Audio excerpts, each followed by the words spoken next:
Chicken Pins. I'm here with another episode with Jord. Jord's here.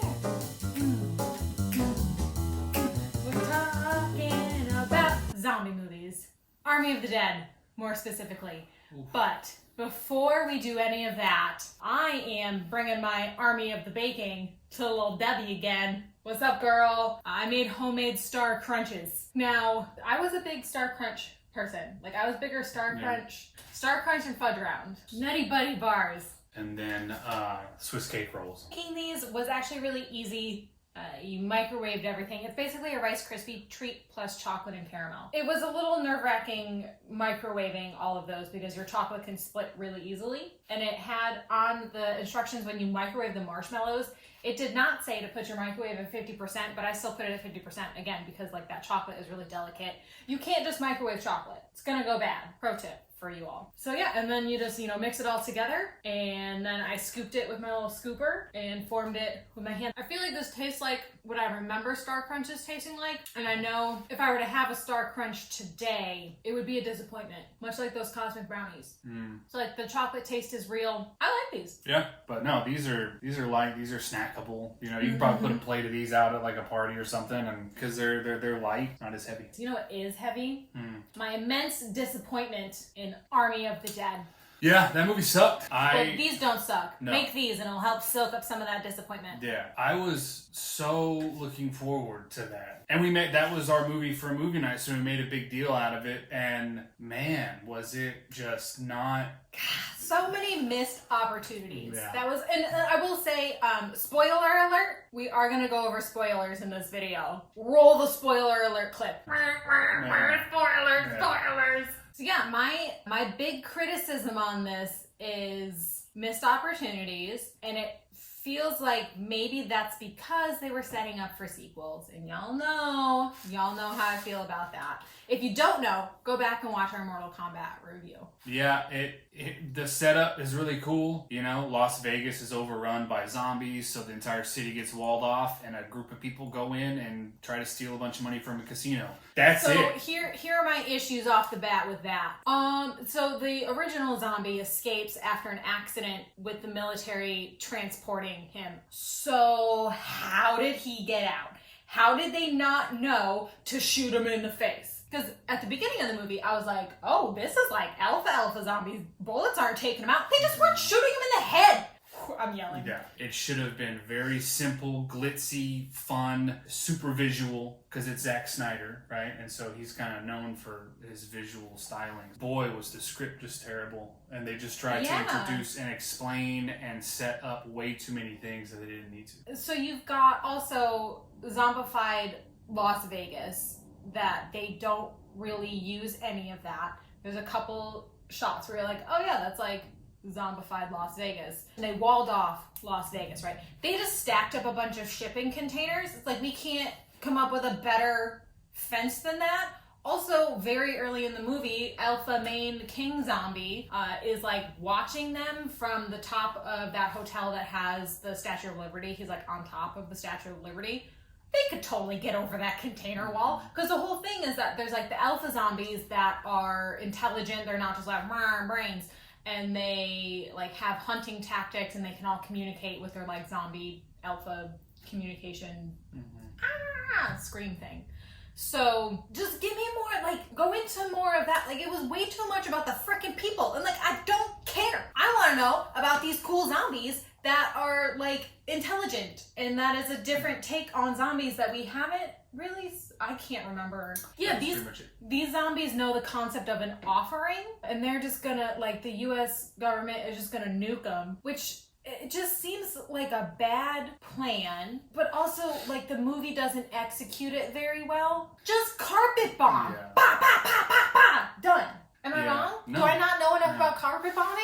So the movie tries to do this thing with these characters where it tries to inject these emotional, like, deep character moments, like, way too late. Way too late. And it's like, y'all had so much time while he's building up his team, Dave Bautista, to get into some of this stuff. That way we know all of this stuff going in, and that way when these characters do inevitably die, then we feel it. But it got so, like, you could tell when a character was about to die, because it's like, oh, they're having their emotional moment. Oh, they're having their emotional moment. And it just robbed any shock out of it. So there's that, and then, like, one of my biggest issues with this movie is so they do some pretty cool things with this zombie, what do you want to call it, hierarchy, when they all get into Vegas and there are these piles of dehydrated zombies, right? These giant piles. So the person that they're with, she's like, hey, they're cool, they're dehydrated, but when it rains, they all come out. Yeah, it was a whole conversation. Yeah, it's a whole Chekhov's gun thing, like audiences. Chekhov's rainstorm that never came.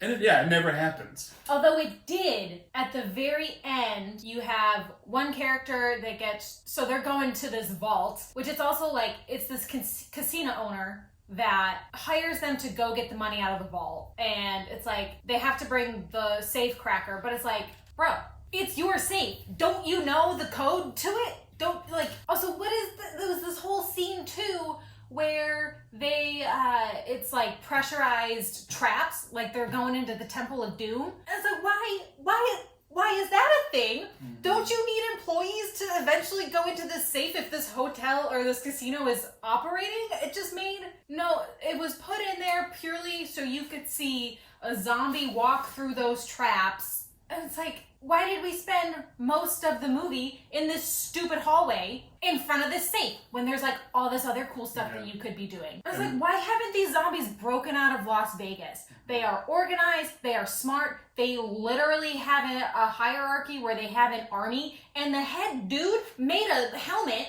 so that if someone shoots him in the dome, it just bounces off. Also, why can no one shoot him in the eye?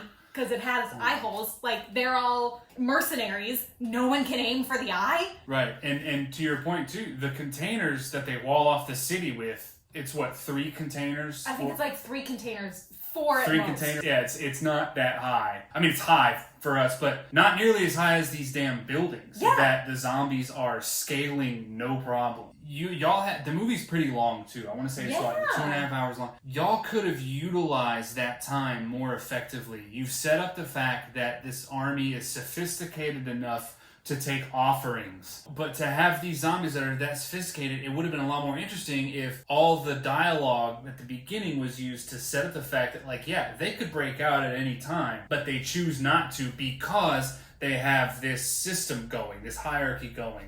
And then we have the threat of them breaking out at any time. I don't know. That would have been better to address it in some way. I just feel like there's so many things that were addressed that didn't need to be addressed, and so many things that weren't addressed that should have been. And I was getting to the Chekhov's rainstorm part, because at the very end, when the dude, so one of them shoved into the safe to save him, and I like that safe closed, and I was like, that's a worse death. He's walking off through the desert at the end, and you see rain clouds in the distance, and that's where I'm like, I bet all those dehydrated zombies are coming back for this sequel that they've clearly planned, but it's like, give me the rainstorm in the first one. Could have been a lot more fun. There is one really cool scene. It's where they have a bunch of hibernating zombies, and so that one was cool. They have to like sneak through and be quiet. It's tense. It's got different levels to it. Ultimately, results in our first major death. So it has all the pieces of like, this is a solid horror action movie scene, and really really cool stuff. And then I did like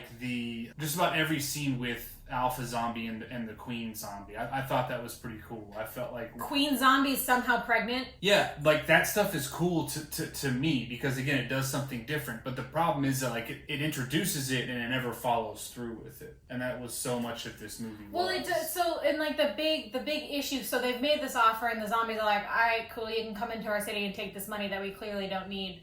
But then the twist, and I use that term very lightly, is that the casino owner doesn't care about the money, but the whole actual thing is that they want to go get one of the Alpha's heads so that they can create their own zombie army. I'm like, oh yeah, that's not going to backfire on you at all. So the shady security guard, then he cuts her head off. She's not dead because she's a zombie, but although that's severing the spinal cord. Anyway, They don't explain it. So which brings me to kind of where I'm going. So they piss off the alpha zombie. He's like, yo, you beheaded my lady. She was pregnant. You killed my unborn, undead child. But also, like, if she's not dead, he takes her body back to their lair and, like, emergency C-sections his fetus out of her. It's like, why did you do? Clearly this isn't based on her being alive, is why this baby is growing. Like, maybe it could still live in her beheaded body, but also if you just, like, stick that head back on, I think she'd be okay. Clearly he was a little hasty there. And then there's, like, this blue zombie alpha glow, but when you first see it, you see it on the fetus first, and you're like, what? And then you see it again when one of the people, like, blows one of the zombies' heads off, but it doesn't connect that it's, like, the alpha goo, because when you see that zombie's head get blown off, you're like, is that a robot under there? Yeah. It, like, legit, it's like, oh, that's a robot. But then you're like, what, why is there a robot zombie? And then it doesn't connect until the very end when they blow the alpha's head off, and it's all, like, blue goo, and you're like, oh, God, that was, like, brought up so poorly. It doesn't make sense. At the very end, when they're finally flying off the building, they fly off from this one building. Dave Bautista's daughter is there. That's a whole, it's a whole mess. But she, like, goes into the city to rescue this friend that went into the city to go get money out of a casino, and it's like, that entire subplot with Dave Bautista's daughter and her friend was completely needless. yeah, And don't have it. yeah, again, high concept, silly movie. Stop trying to make us care. Like, you already had so many people. It's like, whoa, zombies in Vegas, and like a heist movie mixed with a zombie movie. That's cool. I've never seen that before. Like, you already had everybody in on it. You didn't have to then try to make us care. Because you didn't need that whole, at the end of the movie, she, like, goes to the zombie lair. So Dave Bautista's like, well, we gotta go get her. So they gotta fly from the top of one casino to the top of another one, which is across Vegas. And somehow, Alpha Zombie on his horse gets there faster than them in a helicopter. Yeah, that was bad.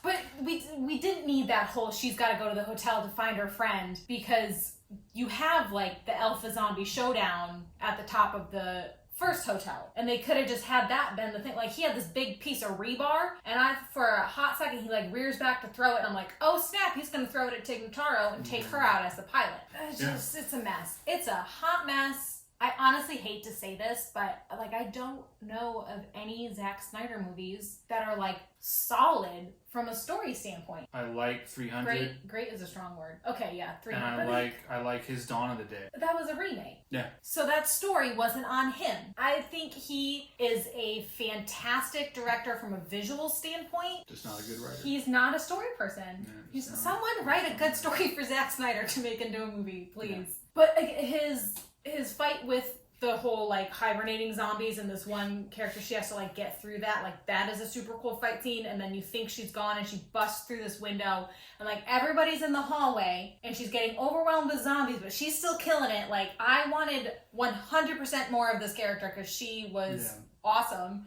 Like, parts of that were super predictable. It was like, they're all carrying these gas cans so they can fuel up the helicopter. And I was like, well, she just got bit. Shoot the gas can. And then it took forever for someone to shoot the gas can. I feel like there were so many scenes in this movie where it just, like, it took forever. We know where it's going. Just freaking get there. Like, you know, Dave Bautista at the end. We already said spoilers, but extra spoiler. But Dave Bautista doesn't make it. But his whole death scene, way too long. They're not even consistent with their own rules. The guy who got shoved into the safe and then climbs out of the bombed Las Vegas, like, but he had a fight with a zombie, with Alpha Zombie right before that, and then he walks through the desert, makes it to this private airstrip, rents a private jet, and he starts feeling weird, and he goes to the bathroom and he has a big bite on him. And then I'm wondering if he's like the Ellie of this universe and he's immune, because if he's not and he's turning into a zombie, why did it take him so long? He had at least an entire day. I don't know. I feel like I don't know. I feel like if I watched a video like this and they were like, it's terrible, I was like, but how terrible? If you watched a video like this and you still want to watch this movie, like, you know, in this movie they walled off Las Vegas and deemed it not part of the United States. this movie should be walled off and deemed not part of anyone's entertainment itinerary. Stay away. There's absolutely 0 point for anybody. YouTube the cool clips, YouTube the zombie tiger, YouTube that hibernating zombie fight. But for a movie that is that long, that sets up so many things, that doesn't answer so many things, that is so convoluted, I can't recommend this to anybody. I don't know. If you want to be mad at a movie, watch it. If you want to experience what we're talking about, watch it. But if you get really mad at movies and it's going to stick with you and like ruin your day, don't do it. Make some star crunches. It was super easy. Recipe linked below. If you liked this video, like this video. If you didn't like this video, like this video. And please comment below. Did you also see Army of the Dead? Like, are we alone in this? We can't be. There's no way. There's no way we're alone in this. So we alone in a room here. Join our community of frustration and comment below your thoughts on the movie. Yeah. And yeah, I will see y'all next week. Thank you so much for watching. Bye. Bye.